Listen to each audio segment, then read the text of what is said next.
Give a big warm welcome from a Boston native, Jack Gallagher. Jack Gallagher. Jack Gallagher. Jack Gallagher. Jack Gallagher. Would you welcome Jack Gallagher? Jack.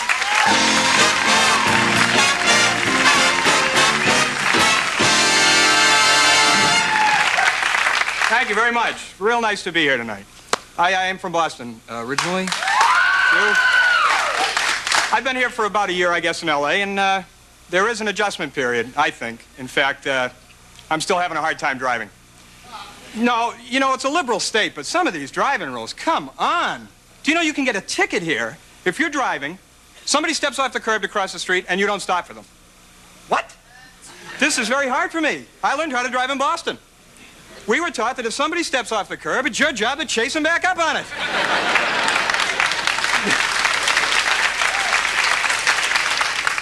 I think I had one of those days today. My wife and I went shopping for a dog, and we had an unbelievable argument.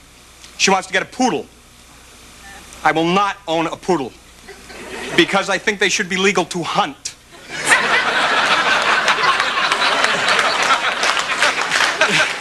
I am so tired of poodle owners saying to me, Pierre is an excellent watchdog. Watchdog? He's afraid of his own shadow. I can just see Pierre keeping people out of the yard. You want to leave the yard, please? I don't want to have to come out here again. I really mean that.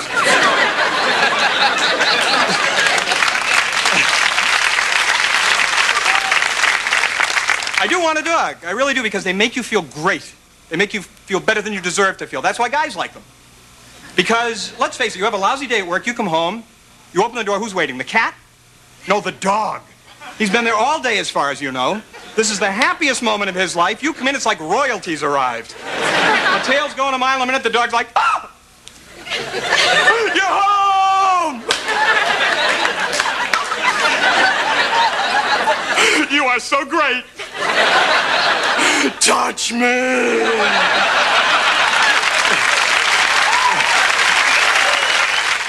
A pretty good day. Went to the doctor. Actually, I didn't go to the doctor, but if I don't say that, I can't do these next jokes, so I went to the doctor. I hate going to the doctor. I'm 41 now, which means I go to the doctor more, and I enjoy it less.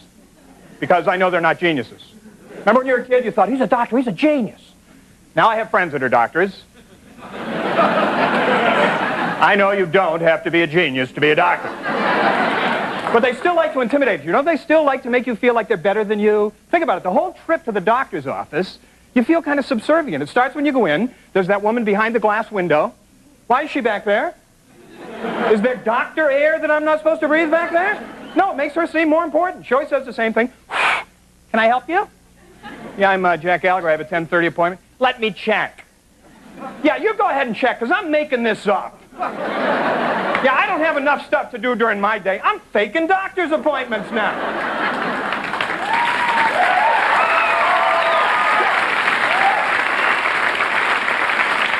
How many people do they actually get trying to sneak in? Yeah, I have a 9:30.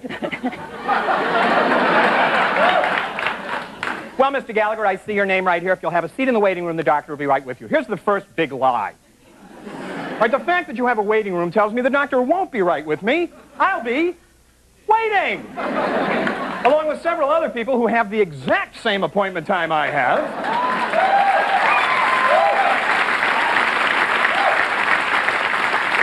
So you know the drill in the waiting room. You read a magazine, find out what happened 6-8 months ago. See, there's a federal law. The magazine cannot go right to the doctor's office. It has to go to his house. He reads it, the dog pees on it, then you get a look at it. That's the way that goes. And she comes out with your chart. Is there a Jack Gallagher here? She can't recognize me. I just talked to her. Yeah, over here. Remember I was trying to breach security a couple of minutes ago? It's me. The doctor is ready. Here's the second big lie. The doctor is not ready. If the doctor were truly ready, he'd be in that little examining room when I got there. Apparently, the doctor is ready for me to spend a little time by myself in a smaller room. Separate me from the herd, try to break my spirit. You know, the thing is, you never take the magazine. You know he's not going to be there. He has never been there, and yet you never take the magazine. Have you ever once walked down the hall to that examining room, and he sticks his head out the door? Hey, come on, I'm waiting for you. Where you been? Come on, I'm right in here.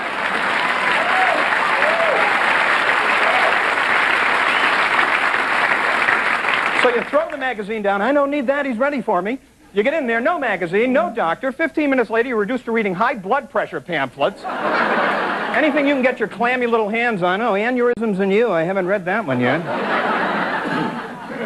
Nurse gives you that final bit of instructions. Take off all your clothes and sit on the table.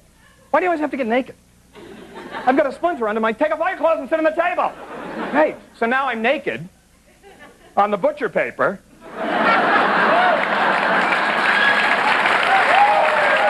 My wife and I just had our first child a year and a half ago. I waited a while, apparently. Didn't realize how long I had waited till on my 38th birthday, my wife said, well, you're 38. That means when you're 50, you'll have a 12-year-old. Well, I never thought about it like that, did I? That means at some point during his teenage years, you'll see me chasing him across the backyard. Go ahead, run, you son of a... You'll get cold, you'll be back. You get older, you kind of key in on older stuff, though. It's like how you can look at older guys and tell how old they are just by looking at them. Do you know that? You apply the old guy theory. You know what I'm talking about? It's very similar to how you cut a tree and count the rings to determine its age. Except with old guys, you can tell how old they are by how close their pants are to their neck. Right? Guy lives next door to me. He's 84. He's about a week away from not needing a shirt. He's going to yank that belt around his neck and call it a day. You know what the weird thing is? His pants are way the hell up here. But the pockets are in the exact spot they're supposed to... Shouldn't they be up in this area up here? Oh, you have to go to the doctor more? I'm going to the doctor like every 2 weeks. I never went to the doctor, and they do all this invasive poking and prodding that's like, stop it. Last time I went to the doctor, he's looking at my chart. He says, how old are you? Well, I'm 49. Uh-huh. Have you had the exam? Oh, yeah. Well, it doesn't say here on the chart. Well, that's just lousy record keeping right there.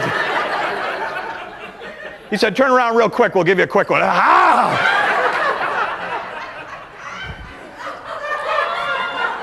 So I'm bending over, and now you know what exam I'm talking about.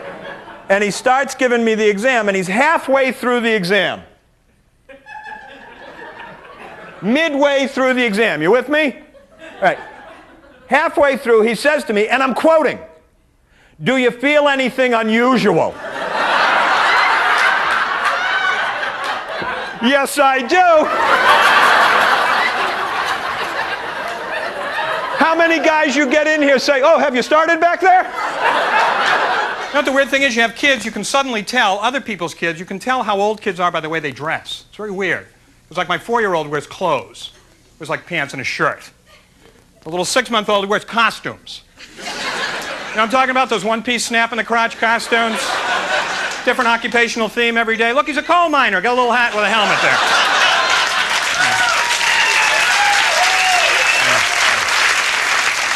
He's got a fireman suit. He's got a sailor suit. Look, it's the Pope. Hello, Your Holiness. Good to see you, Father.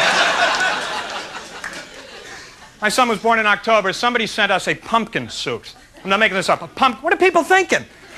This orange thing with feet and a hood and a big pumpkin. It's ridiculous. I put it on him once. The look in his eye was like... Hey, Dad, this is great. Why don't you sprinkle some graham crackers on my ass? I'll go as a pie.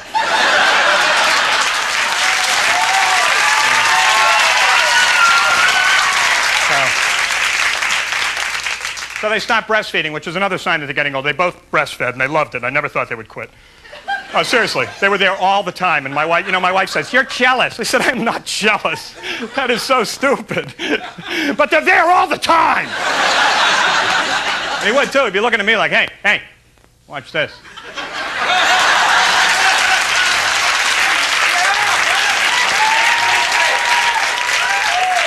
My wife was into it, too. My wife was totally into the breastfeeding thing, completely. She got one of those nursing bras. Have you seen those?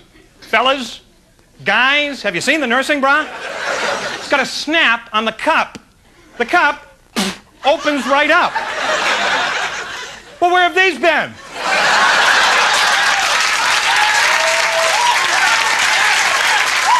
I spent 17 years with my hand behind her back. What is that, a button, a staple, a little help here? For him, enjoy yourself. What? Thanks, you guys are great. Thanks for listening.